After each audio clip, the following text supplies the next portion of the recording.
How you doing today, folks? So today I have kind of a conversation piece slash impression of a knife.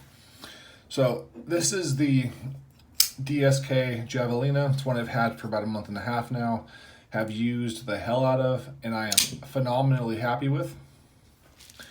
But today we're here to talk about another model.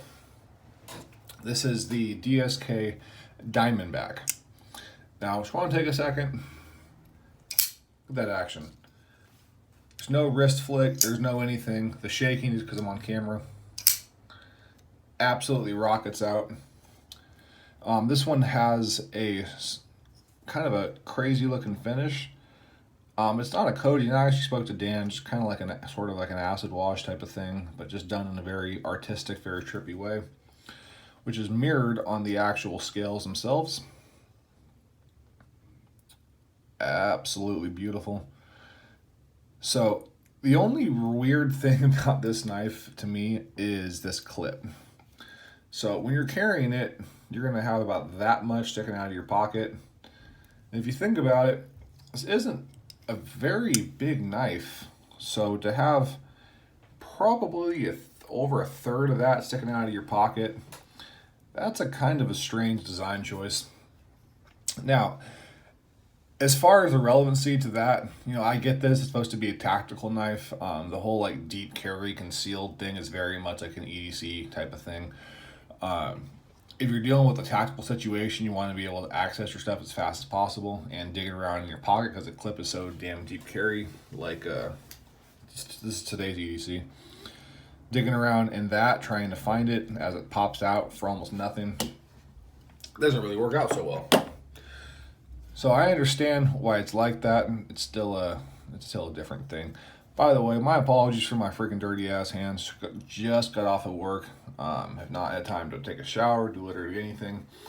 But today I put this knife through its paces. Now, through its paces, I broke down, oh man, probably 4,000 or 5,000 boxes today. Now, I don't work in a warehouse or anything like that, but I do moonlight, doing a couple other different odd jobs for some friends of mine. And they had an absolutely gigantic stack of cardboard. And he just hit me up and said, "Hey, Kyle, would you be open to getting a little bit of side work?" I was like, "Yeah, sure, man. What do you need?" And he's like, "Well, I have all these different boxes that need to get broken down. It's probably about 2 hours worth of work or whatever, but it's consistent and hard work. I'll give you $200 for it." Sure. $200 down payment on another custom knife sounds good to me. So for about two and a half hours straight, I used this piece, which is again full custom. It's about $1,200. I didn't pay that much for it, but that's how much it costs usually to break down cardboard. Now the crazy thing about that, there's two crazy things. First off, look how thick this blade stock is. There is no logical reason why the action should be as good as it is, given the size of the blade stock. Now, as far as dropping down, that makes sense. It's heavy. But to be able to rock it out so easily with absolutely no effort, no wrist flicks. I love my Medfords, but you have to use tons of wrist to actuate them. It's just absolutely crazy. But anyways, I digress. So there was pretty much a standard pallet. So there's a pallet. I'm 6'8". There's a pallet about maybe 6 inches taller than I am. So let's just say a 7-foot high pallet, just for measurement's sake. And there's 3 of those, and they take cardboard boxes, they lay them out flat, and then they zip tie them down to try to minimize space or maximize space. So a lot. Honestly, it was a whole bunch of boxes. I did not have to resharpen this.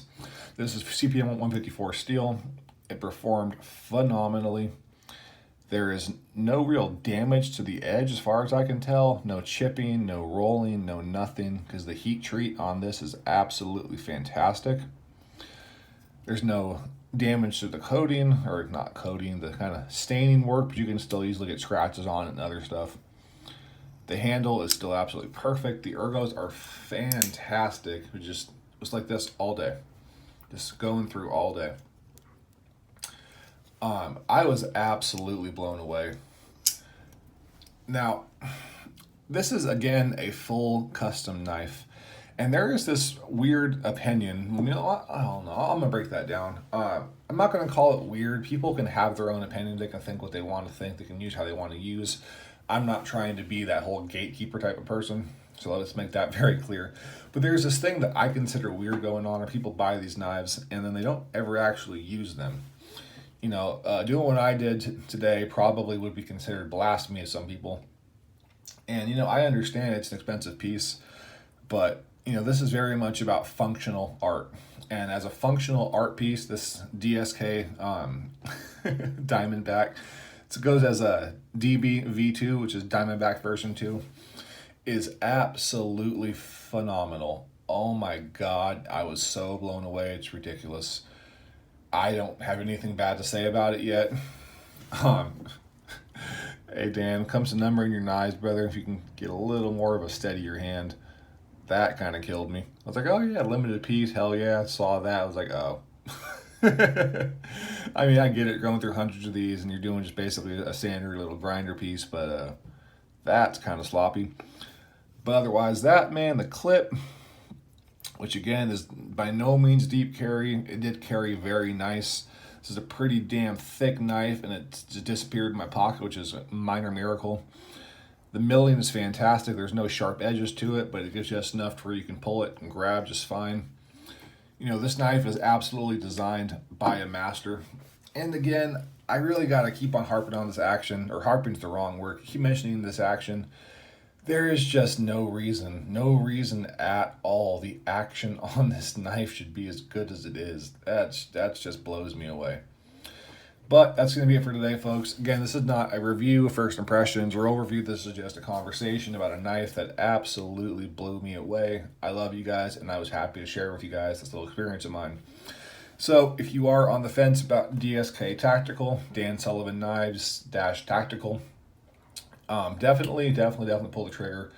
I have 5 models so far. I own 4. I have a 5th one being made. I have 3 of those actually being sent out to other reviewers because DSK needs to, I really want them to get their name out there. They're kind of a niche brand right now, and they should be recognized as the masterpieces that they are. So far, I've handled 4 knives, and every single one of them has been just perfect, which is incredible. Even my custom knives, maker, standard, there's been no complaints at all. That's nuts. That does not happen. A lot of people think when you deal with custom knife, everything's perfect. At the same, sometimes the fit and finish is crazy. Sometimes it's, there's just a little bit of human error. So if you go through a knife like Riot or something like that, you're going to have less chances of small issues because everything is just, it's machine made. It loses some of the character of a custom piece, but it's, for the most part, pretty much fit and finish is perfect. The custom knife thing very much depends on your maker and the love he puts into his pieces, and Dan very clearly loves what he does, and he's fantastic at what he does. He's an absolute artisan. And again, if you're on the fence for DSK Tactical, he is fantastic. I've handled the Megalodon so far, which is this absolute big, beastly, freaking 5.2-inch blade of a knife. I've handled a kickstand. I've handled this, which is the DSK Javelina. And of course, the one in question, the Diamondback. Now I have a deluxe model being made by Dan. Should have that in hand in the next couple of weeks. And I don't expect any issues. So far everything has been absolutely perfect. So thank you for your time. As always, love you all very, very much. Please like and subscribe. We're almost at 300 subscribers. That makes me so happy because I don't monetize. I don't play any of the games. I'm not forwarding myself to other channels. This is something that's just between me and this little community we have going. So every single person that subscribes to me, know from the bottom of my heart, I love you. I appreciate you. You guys mean the absolute world to me. If you want to talk, by all means, message me, man. My Instagram is Kyle_J_Lanfear. You can also find me on Facebook, Kyle J. Lanfear. Under here, Kyle J. Lanfear. I will respond to your comments, but we will by all means talk. I started this whole thing not to get YouTube famous, not to make any money, but because I love this community. I love all you guys, and I just want to be able to talk and interact and have fun. So anything you need, by all means, let me know. Comment below. I appreciate you all so very much. Thank you for your time. Take care, and I love you. Bye. Oh yeah, before I forget, a little tagline. Now, please do me just one favor and do the best you can to be a better person tomorrow than you are today. Because there's too much negativity in the world, too much drama, too much hate, too much just nonsense. Love one another. Be happy. Take care, folks. I love you all, and bye.